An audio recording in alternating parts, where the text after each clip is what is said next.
Hi Evelyn, how are you today?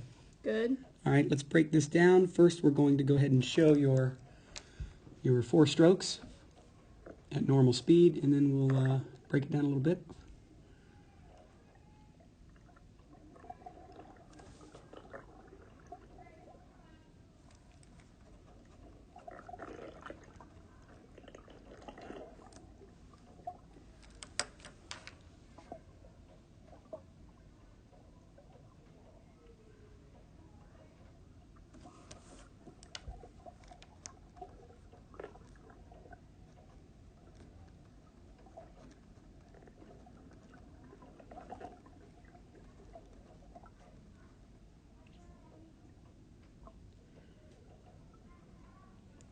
Do you have a hard time finding the walls in the diving well?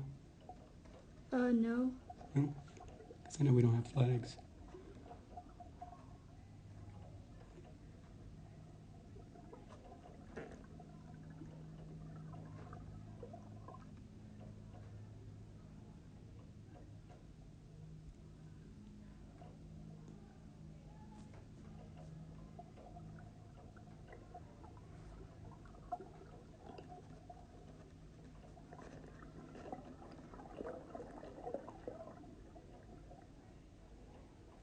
All right, very good.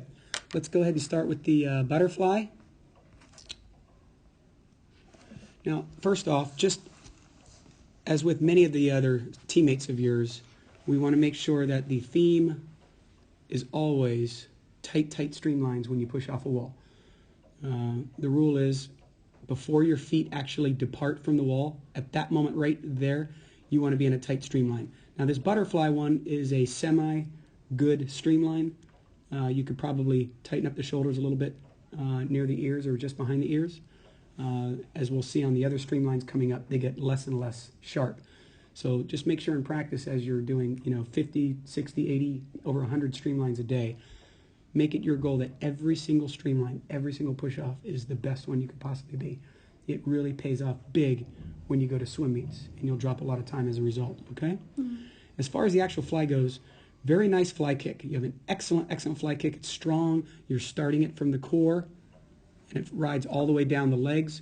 We see a lot of swimmers that are just kicking from the knees down, but you have a natural kick that encompasses, pretty much the entire bottom half of your body. I do notice that the feet come apart a little bit. You can see right there. See there's a little space in there, and you'll see several other kicks the same way. So really feel those ankles together so that you have a single flipper back there helping you gain an advantage with this great kick that you have, okay? Mm-hmm. The other thing is, I notice the hips aren't quite coming out of the water. They do come up.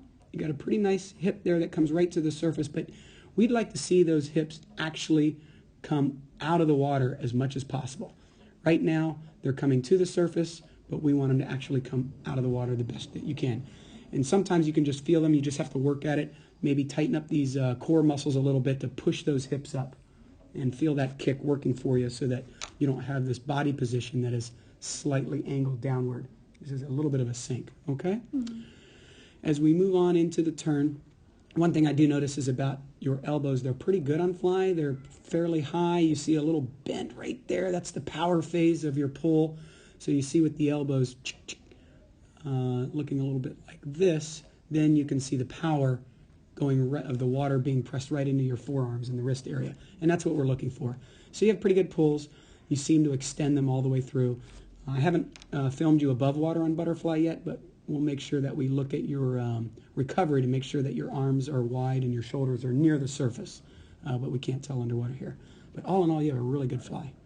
Eyes are down. That's good.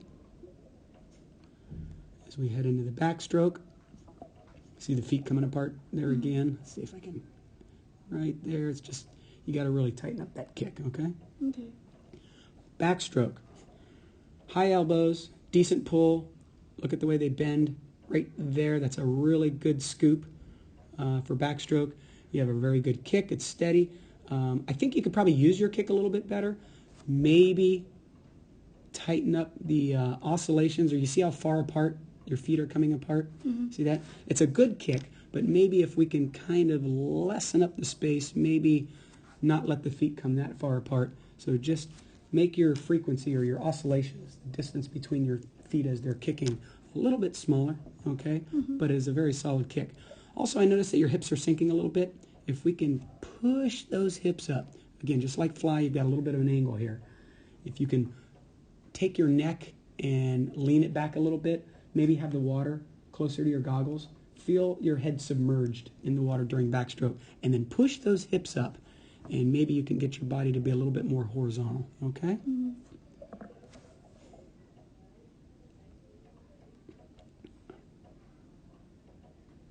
Yeah, tighten up that streamline just a little bit.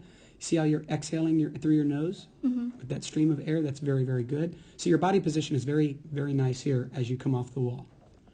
Then once we start the stroke, we might see those hips sink just a little bit. Okay? See all that distance between your hip and the surface? That looks about 4 to 8 inches in there, so we want to push those hips up a little bit. But your pulls are very nice, your body position is nice, your head's straight, and you have a very natural, nice kick. Okay, it's going into the breaststroke. See, there's the streamline here. See how you're leaping off the wall without fully set? So make sure that you tighten up that streamline. Good pull out with your dolphin kick. Very nice.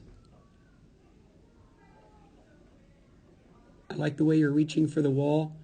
Want to get those elbows up a little higher possibly. See the elbow here? Get one with an arrow here. See that elbow? If we can get the elbows up a little higher.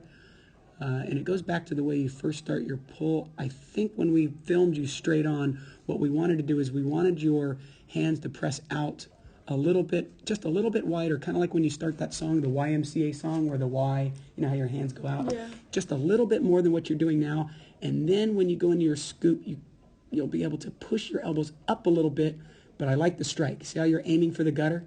That's a pretty good strike.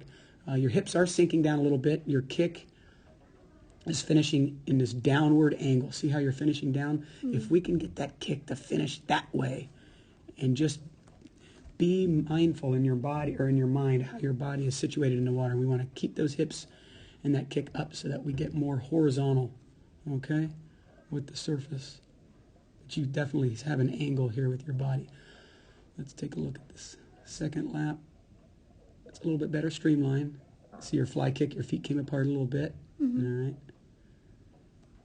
And let's go ahead. Yeah, it looks like your first stroke off a wall, your body is in its best position. You can almost see a little bit of a horizontal thing going on here, but then with each stroke, your hips just sink a little bit more, and a little bit more, and a little bit more, and then you end up, with a little bit more of an angle, okay? Kick your feet with authority.